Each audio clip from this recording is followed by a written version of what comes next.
Hello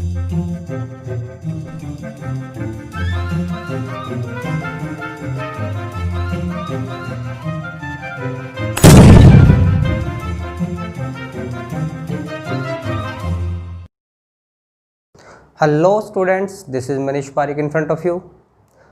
last class में students हमने बात की थी 11th केमिस्ट्री के अंदर हमने डिस्कवरी ऑफ इलेक्ट्रॉन पे बात कर ली थी, डिस्कवरी ऑफ प्रोटॉन पे बात कर ली थी। तो डिस्कवरी ऑफ इलेक्ट्रॉन और डिस्कवरी ऑफ प्रोटॉन के बाद में इनके अरेंजमेंट्स की जो प्रोसेस थी, जो थॉट्स थे, वो सामने आने लग गए थे कि एटम के अंदर इनका अरेंजमेंट कैसे किया जा सकता है। तो आज जो हम बात करेंगे वो एटॉमिक मॉडल्स की बात करेंगे कि कौन कौन से एटॉमिक मॉडल आए और उन्होंने क्या क्या बताया। तो सबसे पहले जो एटॉमिक मॉडल आया इलेक्ट्रॉन और प्रोटॉन की डिस्कवरी के बाद में, वो आया था जे थॉमसन मॉडल। पहला मॉडल कौन सा था? जे थॉमसन का थॉमसन मॉडल।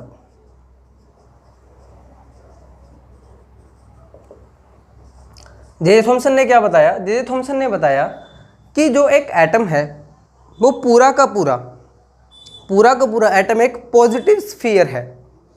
जैसे ये पूरा का पूरा एक एटम है, इन्होंने क्या बताया? ये पूरा एटम कैसा है? ये पॉजिटिवली है, खुद कैसा है? पॉजिटिवली चार्ज्ड है, पॉजिटिवली चार्ज्ड स्फीयर है। और इलेक्ट्रॉन्स जो हैं वो इसके बीच में क्या रहते हैं? एम्बेडेड रहते हैं। जो नेगेटिव चार्ज है वो इसके बीच में कहीं कहीं एम्बेडेड रहता है, इस तरीके से। इस मॉडल का एक नाम भी दिया जाता है, इस मॉडल को नाम दिया जाता है plum pudding model, plum pudding model. और अगर हम बात करें तो इसका एक और नेम है वाटरमेलन मॉडल, वाटरमेलन मॉडल। क्यों कहा जाता है वाटरमेलन? क्योंकि एटम की जो स्ट्रक्चर है इसका कंपैरिजन किया गया वाटरमेलन से। जैसे वाटरमेलन में जो रेड पार्ट होता है, पूरा का पूरा वाटरमेलन हमें पता है अंदर से क्या होता है? रेड होता है। वो तो क्या है? Positively charge sphere. और उसके जो ब्लैक सीड्स हैं उनको कंसिडर किया गया एज ए इलेक्ट्रॉन। ये क्या है? हमारे इलेक्ट्रॉन है। तो वाटरमेलन मॉडल ऐसे ही, प्लम पुडिंग भी एक स्वीट डिश का नाम है, तो उसी के तरीके से जैसे प्लम का मतलब क्या हुआ? जो हमारा सारा पॉजिटिव स्फीयर था वो प्लम की तरह है, और पुडिंग उसमें बीच में कुछ कुछ चीज़ें डाली हुई है। तो इस तरीके से जे थॉमसन ने ये बताया कि हमारा जो पूरा का पूरा एटम है वो खुद तो कैसे है? पॉजिटिवली स्फीयर है, और उसके बीच में इलेक्ट्रॉन जो है वो एम्बेडेड है, और वो किस तरीके से है? उसके बीच में कहीं कहीं जैसे वाटरमेलन के बीच में सीड्स होते हैं उस तरीके से इलेक्ट्रॉन है। तो इसकी पूरी फोटो आपकी स्क्रीन पे भी आ रही होगी, आप उसको देख सकते हैं कि किस तरीके से ये मॉडल बताया कि पूरा का पूरा स्फीयर पॉजिटिवली चार्ज, उसके बीच में क्या है? Negative charge. ये जे थॉमसन ने मॉडल दिया था। अब इसके बाद क्योंकि इन्होंने शुरुआत की थी, देखो इलेक्ट्रॉन्स, इन्होंने इलेक्ट्रॉन और प्रोटॉन की खोज के बाद में क्या की थी? शुरुआत की थी थॉमसन ने। तो इनका काफ़ी रिकॉग्नाइज हुआ था उस टाइम, लेकिन ये थोड़े टाइम के बाद में क्या हो गया? रॉन्ग भी प्रूव हो गया, क्योंकि आगे फर्दर बहुत सारी डिस्कवरी हो रही थी। जैसे जैसे डिस्कवरीज हो जा रही थी, ये मॉडल बाद में क्या कर गया? गलत साबित हो गया। तो इतना सा था J Thomson model, plum pudding model या वाटरमेलन मॉडल। नेक्स्ट जो आया, जो काफ़ी फेमस हुआ मॉडल, वो हम बात करते हैं। नेक्स्ट मॉडल था रदरफोर्ड मॉडल, और काफ़ी फेमस था ये मॉडल, और काफ़ी कुछ बातें बताई भी इस मॉडल ने। कौन सा था हमारे पास नेक्स्ट मॉडल जो है? वो रदरफोर्ड मॉडल। रदरफोर्ड मॉडल, ये इसको बोलते हैं alpha particle scattering model, alpha particle scattering model, scattering model. क्या था कि ये जो साइंटिस्ट थे रदरफोर्ड, ये काम करते थे रेडियो एक्टिविटी पे। रेडियो एक्टिविटी यानी कि alpha particle, beta particle, gamma particle, इनके क्या इफेक्ट होते हैं, इस चीज़ों पे ये स्टडी करते थे, डिस्कवरी करते थे।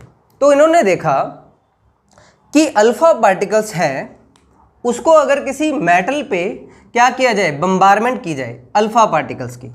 मान लीजिए यहाँ पे हमारा कोई सोर्स है अल्फा पार्टिकल का, तो सबसे पहले समझो अल्फा पार्टिकल्स क्या होते हैं। Alpha particles are nothing else, these are the helium nucleus. क्या होते हैं ये? Helium nucleus. हीलियम आपको पता होगा, आपने 10th में पढ़ा होगा, 2He4, ये हमारा हीलियम होता है। अब हीलियम में क्या होता है? जो न्यूक्लियस होता है उसके अंदर प्रोटॉन भी होते हैं, न्यूट्रॉन भी होते हैं, और बाहर क्या होते हैं? इलेक्ट्रॉन होते हैं। तो अगर इन इलेक्ट्रॉनों को बाहर निकाल दिया जाए, सिर्फ प्रोटॉन और न्यूट्रॉन की बात की जाए, तो ये जो हीलियम न्यूक्लियस है यही क्या होता है? अल्फा पार्टिकल होता है। कैसा चार्ज होता है? ये पॉजिटिवली चार्ज होता है, क्योंकि इलेक्ट्रॉन बाहर निकाल दिए। जब आपने नेगेटिव चार्ज रिमूव कर दिया तो रिमेन क्या रह गया? पॉजिटिव चार्ज रह गया।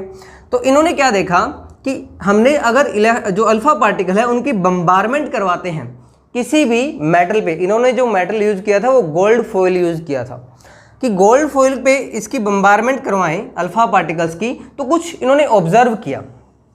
जो ऑब्जर्वेशन थी वो कुछ इस तरीके से समझाता हूं मैं आपको कि ये मान लीजिए हमारा एक एटम है, ठीक है। इन्होंने क्या ऑब्जर्व किया कि जब अल्फा पार्टिकल की बम्बारमेंट करवाते हैं एटम पे, तो मोस्ट ऑफ द जो अल्फा पार्टिकल्स हैं वो बिना डिफ्लेक्ट हुए सीधे के सीधे पास हो जाते हैं किसी भी एटम से। कुछ इस तरीके से कि मोस्ट ऑफ द पार्टिकल्स, यानी कि आप मान सकते हैं 99% जो अल्फा पार्टिकल्स हैं वो गोल्ड फॉइल में से, एटम में से, गोल्ड फॉइल में से सीधे के सीधे पास आउट हो गए। अच्छा, कैसे पता चला उनको भी सीधे निकल गए? उन्होंने इस जो पार्टिकल, जो अल्फा फॉइल थी, उसके बैक साइड में क्या लगा दिया? एक फ्लोरोसेंट स्क्रीन लगा दी जिंक सल्फाइड की। जिंक सल्फाइड की, यानी कि यहाँ पे अगर कोई पार्टिकल आके टकराता है तो वहाँ पे फ्लोरोसेंस होता है, चमक उत्पन्न होती है, तो इससे पता चल गया कौन कहाँ टकरा रहा है। इन्होंने जिंक सल्फाइड की एक प्लेट लगा दी। तो 99% जो पार्टिकल्स थे वो क्या हो रहे थे? सीधे के सीधे पास जा रहे थे बिना कोई डिफ्लेक्शन के। कुछ एक पार्टिकल्स थे वो कुछ थोड़े बहुत एंगल पे क्या हो रहे थे? डिफ्लेक्ट हो रहे थे, कुछ इस तरीके से थोड़ा बहुत डिफ्लेक्शन आ रहा था कुछ एक पार्टिकल्स का। और कुछ पार्टिकल थे जो बहुत ज़्यादा डिफ्लेक्ट हो रहे थे, जिनका डिफ्लेक्शन था वो 90 डिग्री से ज़्यादा था, कुछ इस तरीके से।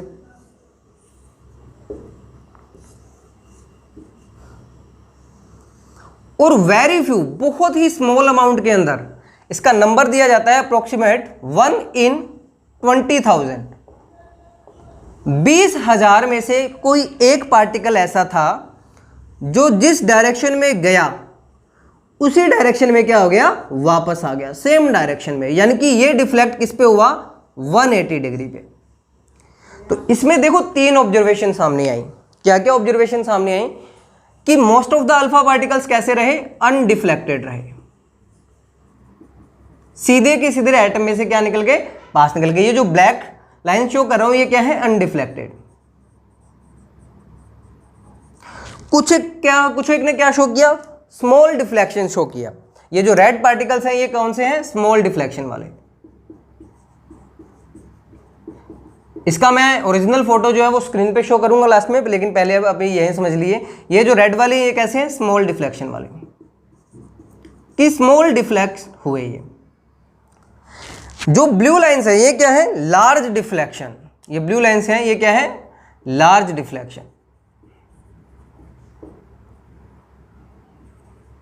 तो इस तरीके से इन्होंने 3 चीज ऑब्जर्व की कि most of the alpha particles क्या हो रहे हैं? सीधे के सीधे एटम में से थ्रू हो जा रहे हैं, पास थ्रू हो जा रहे हैं, कोई उसमें डिफ्लेक्शन नहीं है। कुछ एक बहुत थोड़े से नंबर है जो थोड़े से स्मॉल एंगल पे क्या हो रहे हैं? डिफ्लेक्ट हो रहे हैं। और बहुत ही कम, यानी कि इन्होंने नंबर बताया कि 20,000 में से कोई एक अल्फा पार्टिकल है जो बिल्कुल जिस डायरेक्शन में जा रहा है उसी डायरेक्शन में वापस आ रहा है, 180 डिग्री पे डिफ्लेक्ट हो रहा है। तो ये इनकी ऑब्जर्वेशंस थी। अब इस ऑब्जर्वेशन से रिजल्ट क्या क्या निकले वो देखते हैं। इन्होंने क्या क्या कंक्लूजन दिए देखो। अब हम, ये तो क्या थी? ऑब्जर्वेशंस, ठीक है, 3 ऑब्जर्वेशंस थी। अब इसकी बात करें हम क्या कि इस ऑब्जर्वेशन से उन्होंने क्या क्या रिजल्ट निकाले। तो देखो क्या रिजल्ट निकले, कंक्लूजन। अगर मैं बात करूं कंक्लूजन की, तो इन्होंने पहले बताया कि most of the part of atom, most of the atom is hollow. कि मोस्ट ऑफ द पार्ट क्या है? Most of the part of atom is hollow. कि क्या है? लगभग जो पार्ट है एटम का, बॉडी है एटम की, वो कैसी है? होलो है, खाली है। तभी तो अल्फा पार्टिकल सीधे डिफ्लेक्ट हो रहे थे, उसमें सीधे के सीधे अनडिफ्लेक्टेड पास थ्रू हो रहे थे, किसी प्रकार का कोई डिफ्लेक्शन नहीं था। पहला कंक्लूजन आ गया कि 99% अल्फा पार्टिकल डिफ्लेक्ट नहीं हुए। इसका मतलब क्या है? एटम का मोस्ट ऑफ द पार्ट कैसा है? होलो है, खाली है। दूसरी बात, अब कुछ पार्टिकल्स क्या हो रहे थे? स्मॉल डिफ्लेक्शन हो रहा था। अब देखो स्मॉल डिफ्लेक्शन कब पॉसिबल है? हीलियम जो हमारा था, न्यूक्लियस था, उस पर कौन सा चार्ज था? पॉजिटिव चार्ज था। अब अगर ये डिफ्लेक्ट हो रहा है किसी से, मान लीजिए यहां से इधर जा रहा है, दैट मीन्स यहां पे जो भी पार्टिकल है वो कैसा चार्ज होना चाहिए, पॉजिटिवली चार्ज होगा तभी तो डिफ्लेक्शन होगा। डिफ्लेक्शन का मतलब वो रिपल हो गया, उससे रिपेल हुआ। तो सेकंड कंक्लूजन क्या निकला, सेकंड कंक्लूजन निकला there is a small positive charge, there is a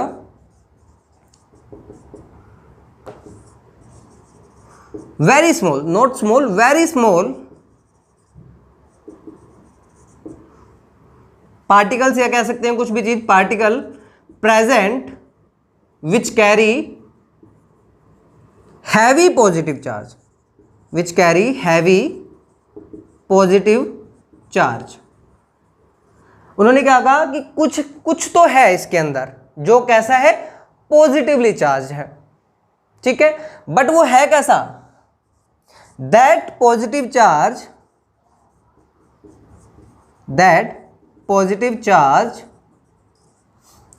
centralized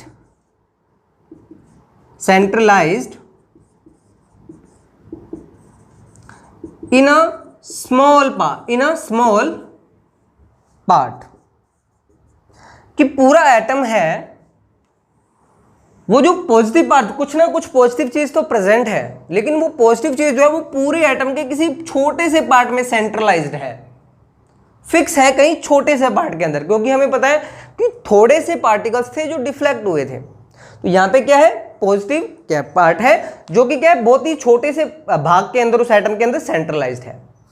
अब और क्या कंक्लूजन निकले, और कंक्लूजन निकले, चौथा क्या था कि ये कैसा था, ये हैवी पॉजिटिव चार्ज है, ये लाइट नहीं है, अभी ऐसा नहीं है कि एटम के अंदर छोटा सा कोई पार्ट पड़ा होगा, काफी कुछ हैवी है। अब ये कैसे निकला कंक्लूजन, हैवी का मीन्स देखो कि अगर मैं बात करूं इन दो मार्कर्स की, ये मार्कर किसी स्पीड से आ रहा है, मान लीजिए ये हैवी है और ये लाइट है, अगर ये हैवी है तो ये इससे टकराएगा, कोलाइड करेगा, अगर ये लाइट है तो ये क्या हो जाएगा, डिस्प्लेस हो जाएगा।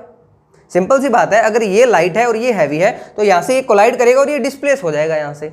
लेकिन अगर मैं बात करूँ कि अब की बार अगर ये हैवी होता है और ये लाइट होता है तो ये इससे टकराएगा और ये अपनी जगह से डिस्प्लेस होगा, अगर ये हैवी है तो यहाँ पे हो क्या रहा था, हमें पता है कि कोई भी जो अल्फा पार्टिकल आ रहे थे और वो डिफ्लेक्ट हो रहे थे, तो डिफ्लेक्ट होने का सिंपली मीन्स क्या है, जो अल्फा पार्टिकल्स हैं वो लाइटर है as compare to this part.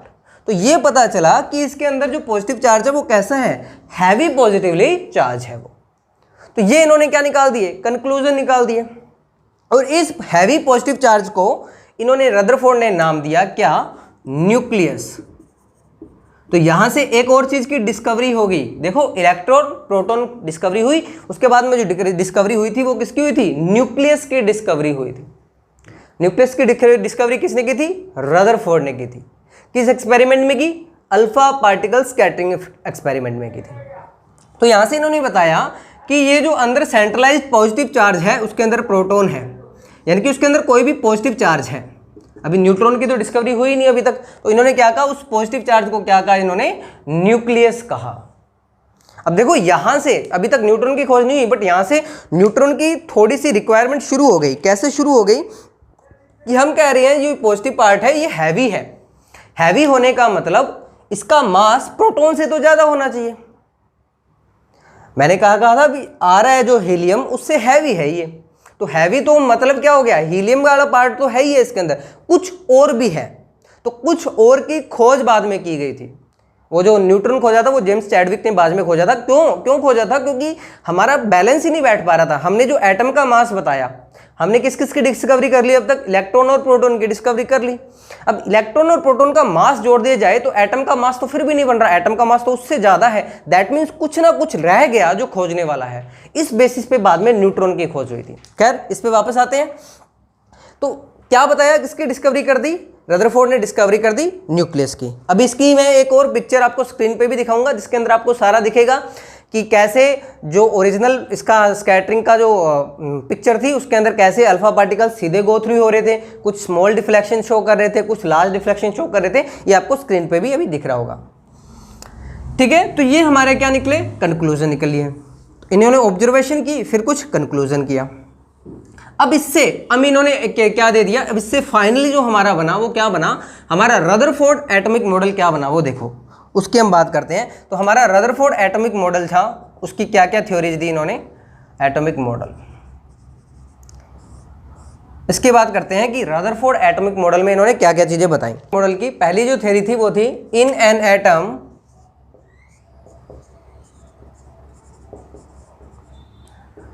The entire mass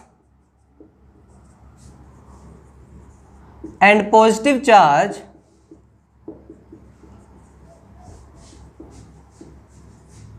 concentrated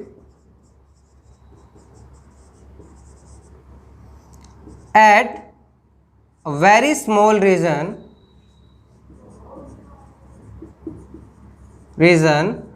known as nucleus, इन्होंने क्या बताया कि जो सारा मास है किसी भी एटम का वो कंसेंट्रेटेड रहता है एक स्मॉल रीजन में, जिसे हम क्या कहते हैं, न्यूक्लियस कहते हैं। अच्छा, इन्होंने ये भी बताया कि volume of the nucleus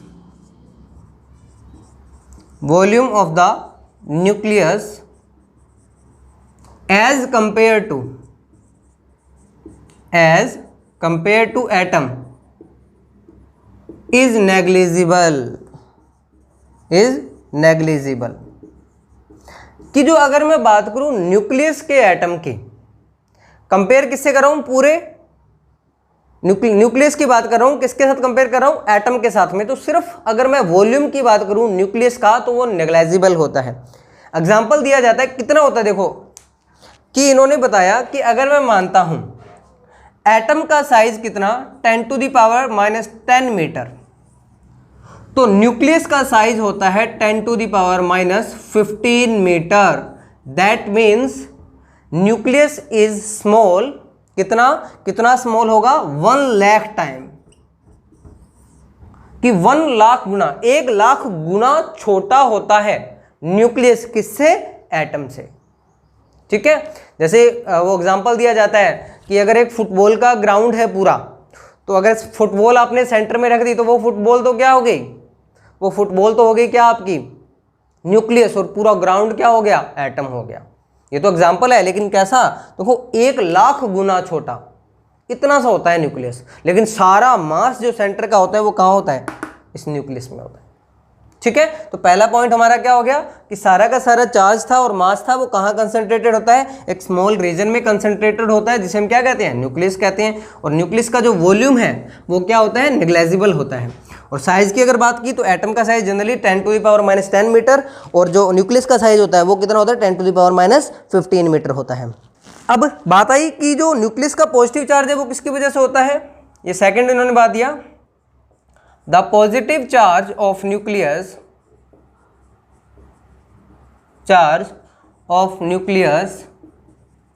is due to the proton. इन्होंने क्या कहा कि जो न्यूक्लियस में पॉजिटिव चार्ज है वो किसकी वजह से है, वो प्रोटॉन की वजह से। कि जो चार्ज होगा वो क्या करेगा, वेरी करेगा टाइम टू टाइम, जैसे जैसे एटम चेंज होते जाएंगे वैसे ही न्यूक्लियस का जो मैग्नीट्यूड होगा चार्ज का वो क्या करता जाएगा, वेरी करता जाएगा। ठीक है, अब इसके बाद इन्होंने क्या बताया, अब देखो प्रोटॉन इन्होंने बता दिया न्यूक्लियस में है, अब इलेक्ट्रॉन भी तो होता है एटम में, तो फिर उन्होंने नेक्स्ट चीज जो बताई वो बताई थी इलेक्ट्रॉन के बारे में, और बहुत बहुत बहुत इंपॉर्टेंट पॉइंट उन्होंने बताया। क्या पॉइंट इन्होंने बताया कि electrons are revolving around the nucleus. बहुत ही इंपॉर्टेंट बात बताई स्टूडेंट से कि जैसे जेम्स थॉमसन ने तो क्या बताया कि पॉजिटिव स्फीयर था भाई, उसमें इलेक्ट्रॉन प्रेजेंट होते हैं, तो इन्होंने रदरफोर्ड ने बहुत इंपॉर्टेंट बात बताई। क्या इंपॉर्टेंट बात है कि भाई इलेक्ट्रॉन्स जो होते हैं वो न्यूक्लियस के अराउंड क्या करते हैं, रिवॉल्व होते हैं, कि ये आपका न्यूक्लियस है और ये जो इलेक्ट्रॉन है ये क्या करेंगे, रिवॉल्व करेंगे, घूमेंगे इसके चारों तरफ। अब अगर ये सोचें कि ये इन्होंने कैसे बताया होगा भाई, ये कैसे, चलो प्रोटॉन का तो पता चल गया कि प्रोटॉन अगर हीलियम को क्या कर रहा है, रिपेल कर रहा है, तो हमें पता चल गया कि प्रोटॉन तो क्या है, पॉजिटिव चार्ज है, या न्यूक्लियस तो क्या है, पॉजिटिव चार्ज है। इलेक्ट्रॉन कैसे बताया कि रिवॉल्व कर रहा होगा, तो देखो रिवॉल्व करने का एक रीजन है ना, क्या अगर कंसेप्ट ये सोचे अपने कि ये हमारा न्यूक्लियस है और ये हमारा इलेक्ट्रॉन है। अब हमें पता है न्यूक्लियस क्या है, हैवी है, as compare to electron nucleus तो हैवी है, और इलेक्ट्रॉन पे कैसा है, नेगेटिव चार्ज है, इस पे कैसा पॉजिटिव चार्ज है, तो ये तो एक दूसरे को अट्रैक्ट करने चाहिए थे, अट्रैक्ट करने चाहिए थे, ये इलेक्ट्रॉन जो है वो न्यूक्लियस में गिर जाना चाहिए था, और गिर जाना चाहिए था दैट मीन्स एटम डिस्ट्रॉय हो जाना चाहिए था, atom should be destroyed, atom क्या हो जाना चाहिए, डिस्ट्रॉय हो जाना चाहिए, लेकिन ऐसा तो नहीं होता, हमें तो पता है एटम एग्जिस्ट करते हैं। तो दैट मीन्स ये जो इलेक्ट्रॉन है, ये जो अट्रैक्शन फोर्स लग रहा है, इसका ये इलेक्ट्रॉन किसी और चीज में यूज कर रहा है। तो अब इलेक्ट्रॉन कैसे यूज कर सकता है इसको, तो इलेक्ट्रॉन जो ये अट्रैक्शन फोर्स है इसको यूज करता है किसके अंदर, अपने सर्कुलर मोशन के अंदर, अपने को घुमाने में, रिवॉल्व करने में उस एनर्जी को यूज कर लेता है। तो वो जो अट्रैक्शन है वो क्या हो जाता है, रिवॉल्विंग के अंदर यूज हो जाता है, और जो इलेक्ट्रॉन है वो उस जो पॉजिटिव चार्ज है न्यूक्लियस है उसके अंदर टकराता नहीं और डिस्ट्रॉय नहीं होता। ये बहुत इंपॉर्टेंट इन्होंने चीज बताई थी। अच्छा, इसका कंपैरिजन किससे किया गया, सोलर सिस्टम से। हमारे ये जो सन है इसके अराउंड क्या करते हैं, रिवॉल्व करते हैं ना प्लैनेट्स, इसको प्लैनेटरी इलेक्ट्रॉन भी नाम दिया गया था, प्लैनेटरी इलेक्ट्रॉन, क्योंकि देखो जैसे सन के सराउंडिंग में सारे के सारे क्या करते हैं, इलेक्ट्रॉन्स प्लैनेट रिवॉल्व होते हैं, वैसे इलेक्ट्रॉन क्या करता है, न्यूक्लियस के अराउंड रिवॉल्व करता है। तो अपना वो अट्रैक्शन जो फोर्स है वो किस में यूज कर लेता है, वो रिवॉल्वेशन में यूज कर लेता है। ठीक है, ये इंपॉर्टेंट बड़ा था। ठीक है, और इसको कैसे कंपेयर किया गया था, सोलर सिस्टम के साथ कंपेयर किया गया था। ठीक है, ये बताया उन्होंने। और अगर बात करें नेक्स्ट पॉइंट की हम बात करें, इतना इन्होंने बताया, ये मोस्ट इंपॉर्टेंट जो रदरफोर्ड के पोस्टुलेट्स थे वो थे, इन्होंने इतनी चीजें बताई। अब हमें पता है टाइम टू टाइम और डिस्कवरीज हुई, तो इस रदरफोर्ड मॉडल में हालांकि इन्होंने काफ़ी कुछ बता दिया, लेकिन इसके अंदर भी क्या आई, कुछ ना कुछ ड्रॉबैक्स थे, कुछ ना कुछ कमियां थी। तो अब हमने बड़ाई बात कर ली, बहुत अच्छी बातें कर ली रदरफोर्ड की। अब कुछ कमियों की बात करते हैं कि इस रदरफोर्ड मॉडल में ड्रॉबैक्स क्या थे, कमी क्या रह गई थी। देखो स्टूडेंट्स, जो पहला ड्रॉबैक आता है इसका, वो आता है हिज, या हम कहें कि इन्होंने एक्सप्लेन नहीं किया था क्या, stability of explain, he can not explain the stability of atom. कैसे स्टेबिलिटी ऑफ एटम, कैसे कि स्टूडेंट्स हमें पता है कि इलेक्ट्रॉन क्या कर रहा है, रिवॉल्व कर रहा है, काम करता जा रहा है। अगर वो रिवॉल्व करता जा रहा है तो उसकी एनर्जी क्या होनी चाहिए थी, कम होनी चाहिए थी। मैं कंटिन्यूस बोलता जाऊंगा, चलता जाऊंगा, तो मेरी एनर्जी क्या होगी, कम होगी, और एनर्जी कम करते होते एनर्जी खत्म भी होनी चाहिए थी। मतलब क्या था, देखो इसको समझो, ये इलेक्ट्रॉन था, ये अगर मूव कर रहा है, घूम रहा है, तो इसकी एनर्जी कम होनी चाहिए थी, और एनर्जी कम होते होते ये न्यूक्लियस के अंदर गिर जाना चाहिए था, और फिर से क्या होना चाहिए था, एटम डिस्ट्रॉय होना चाहिए था। तो ये एटम स्टेबल क्यों है, ये जो एटम है वो इलेक्ट्रॉन की रिवॉल्विंग के बाद भी स्टेबल क्यों है, ये स्टेबिलिटी को एक्सप्लेन नहीं कर पाए। ये जो थ्योरी थी ना कि एनर्जी लूज होती है, ये मैक्सवेल थ्योरी से आई थी। मैक्सवेल एक साइंटिस्ट थे, उन्होंने थ्योरी बताई थी कि एक्सीलरेटेड और चार्ज पार्टिकल होता है, वो जो है रेडिएशन एमिट करता है और एनर्जी लूज होती है। तो जब मैक्सवेल की थ्योरी आई, तो मैक्सवेल की थ्योरी के बाद में ये कंसेप्ट आया भी, अगर आप कह रहे हो इलेक्ट्रॉन रिवॉल्व हो रहा है, तो रिवॉल्व होते होते उसकी एनर्जी लूज होनी चाहिए थी, एनर्जी कम होते होते वो तो न्यूक्लियस में गिर जाना चाहिए था, और न्यूक्लियस में गिर जाएगा दैट मीन्स एटम डिस्ट्रॉय हो गया। तो वो स्टेबिलिटी को एक्सप्लेन नहीं कर पाए। पहला ड्रॉबैक तो ये था। सेकंड क्या ड्रॉबैक था, दूसरी क्या कमी थी, दूसरी कमी थी एक वर्ड आता है line spectrum. He can not explain,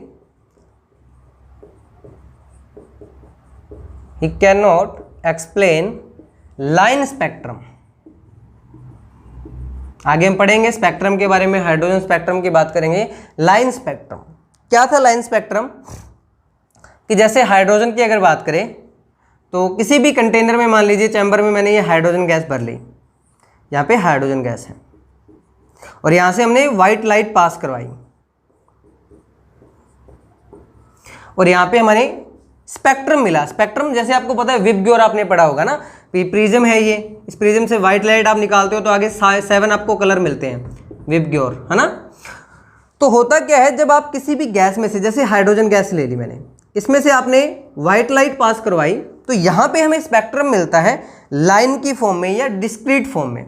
जैसे हमें रेड लाइन मिल गई, ब्लू लाइन नहीं मिली, वोलेट लाइन मिल गई, इस तरीके से कुछ लाइन मिलती है और कुछ लाइन मिसिंग होती है। तो इस स्पेक्ट्रम को क्या कहते हैं, लाइन स्पेक्ट्रम या फिर डिस्क्रीट स्पेक्ट्रम भी बोलते हैं इसको, डिस्क्रीट स्पेक्ट्रम। तो ये लाइन स्पेक्ट्रम का रीजन क्या है, अगर एटम ऐसा है जैसा आप बता रहे हो कि ऐसे न्यूक्लियस है, ऐसे इलेक्ट्रॉन है, तो ये दो टाइप के होते हैं, ये भी एमिशन और जो एब्जॉर्प्शन स्पेक्ट्रम। तो ये एब्जॉर्प्शन स्पेक्ट्रम जो मिल रहा है, ये लाइन मिल रही है, कोई कम इंटेंसिटी की मिल रही है, वोयलेट का कलर बहुत ज़्यादा है, येलो कलर जो है वो लाइट है, इसका कारण क्या है, इस लाइन स्पेक्ट्रम का कारण क्या है, ये भी रदरफोर्ड एक्सप्लेन नहीं कर पाए थे। तो ये सारी चीज़ें जो रदरफोर्ड एक्सप्लेन नहीं कर पाए, वो नेक्स्ट साइंटिस्ट, बहुत बड़े साइंटिस्ट, एटम की दुनिया के बादशाह उन्होंने एक्सप्लेन किए थी, वो हम पढ़ेंगे नेक्स्ट क्लास में। होप सो कि आपको ये सारा मॉडल समझ में आया होगा। इसका मैं एक बार फिर से स्क्रीन पे पूरा का पूरा मॉडल दिखाऊंगा, सारी एक्सप्लेनेशन दिखाऊंगा ड्यूरिंग द सेशन। तो होप सो कि आपको ये समझ में आया होगा। अगर आपको ये क्लास अच्छी लगी तो प्लीज़ इसे लाइक कीजिए, शेयर कीजिए, सब्सक्राइब कीजिए। Thank you so much.